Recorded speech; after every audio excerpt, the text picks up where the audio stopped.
Prithvi master గారు చాలా కొత్తగా చేశారు. And I'm literally excited. మీరు స్క్రీన్ పైన వాటిని ఎలా ఎలా ఎలా ఉంటుంది, మీరు ఎలా హౌ యూ టేక్ ఇట్ అని ఐఎమ్ వెయిటింగ్. కా మూవీ మీరు చూసినప్పుడు ఫైనల్గా మీరు ఫైనల్ ట్విస్ట్ అసలు అద్దరిపోద్ది. మూవీ థియేటర్లో చూసినప్పుడు మూవీ ఆడియన్స్ రియాక్షన్ చూసినప్పుడు మీకు ఎలా అనిపించింది? అండ్ ఈ దిల్రూబా మూవీ కూడా మీరు చూస్తున్నప్పుడు ఆ ఎండ్లో అటువంటి బలమైన ట్విస్ట్ ఏమన్నా ఉంటుందా? ఈ మూవీ థ్రిల్లర్ కాదండి, ట్విస్ట్లు అన్న థ్రిల్లర్ కాదు. It is a very love emotion.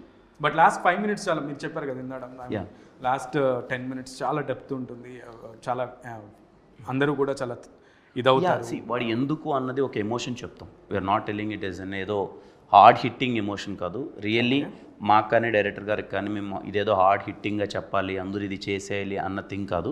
ఒక క్యారెక్టర్ బిలీవ్ చేసేది చాలా క్యూట్గా కన్క్లూడ్ చేస్తాం. But it's all about how the love happen between Siddhu and Anjali. ప్రతి ఫ్రేమ్ చాలా రిచ్గా కనబడుతాం. ప్రొడక్షన్ వాల్యూస్ అద్భుతంగా కనబడుతున్నాయి ఈ ట్రైలర్లో. సో ప్రొడ్యూసర్స్ కూడా చాలా ధీమాగా ఉన్నారు దట్ ఇది మీకు వన్ ఆఫ్ ద మైల్ స్టోన్గా ఉంటుంది అని చెప్పేశారు ట్రైలర్ రిలీజ్ ఈవెంట్లో. సో ప్రొడ్యూసర్ సపోర్ట్ మీకు ఎలా అనిపించింది? చాలా బాగా సపోర్ట్ చేశారు. రవెన్న కానీ సరిగమ కానీ they are like very supportive. They want to make a good film. ఏదో సినిమా తీసేసి మార్కెట్లోకి వెళ్ళిపోదాం అనే జోన్లో లేరు. మంచి సినిమా తీద్దాం అనుకున్నారు. త్రూ అవుట్ సపోర్ట్ చేశారు and I'm so happy. It came out nice. And నేను పదే పదే ఈవెంట్స్లో చెప్పాను, మళ్ళీ చెప్తున్నాను, రవెన్న కోసం, కరణ్ రో కోసం ఈ సినిమా చాలా పెద్ద హిట్ అవ్వాలి. They spend almost 3 years on this film. వాళ్ళ కెరియర్ మొత్తం నేను మీదే పెట్టారు.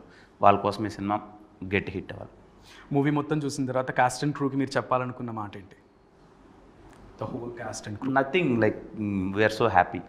వీ కంప్లీట్ కాపీ మొత్తం చూసుకున్న తర్వాత every one like yeah we did it nice. ఎందుకంటే 3 years ఆఫ్ జర్నీ కదా. సినిమా కంప్లీట్ అయినప్పుడు ఉన్న ఒక ఫీలింగ్ ఉంటుంది కదా, ఆ మంచి ఎమోషన్ ఉంది.